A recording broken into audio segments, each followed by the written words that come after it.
रत्नैकल्पितमानसं हिमजलैस्नानां च दिव्याम्बरं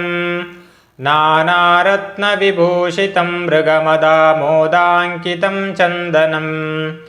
जातीचम्पकबिल्वपत्ररचितं पुष्पं च धूपं तथा दीपं देवदयानिदे पशुपते हृत्कल्पितं गृह्यताम् सौवर्णेन वरत्नखण्डरचिते पात्रे घृतं पायसं भक्षं पञ्चविधं पयोदधियुतं रम्भाफलं पानकं शाकानामयुतं जलं रुचिकरं कर्पूरकण्डोज्ज्वलं ताम्बूलं मनसा मया विरचितं भक्त्या प्रभो स्वीकुरु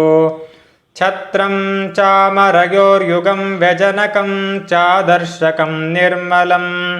वीणाबेरिमृदङ्गकाहलकलागीतं च नृत्यं तथा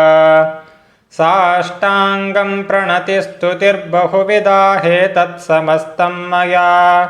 सङ्कल्पेन समर्पितं तव विभो पूजां गृहाणा प्रभो आत्मा त्वं गिरिजामतिः सहचरा प्राणा शरीरं गृहं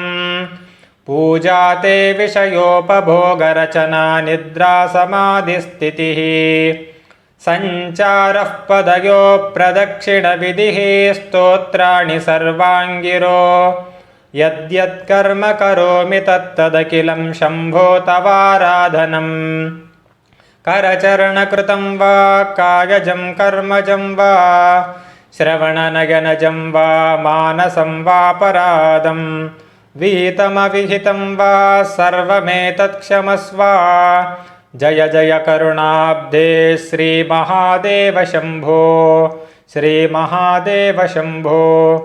इति श्रीशङ्कराचार्यविरचितं शिवमानसपूजास्तोत्रं समाप्तम्।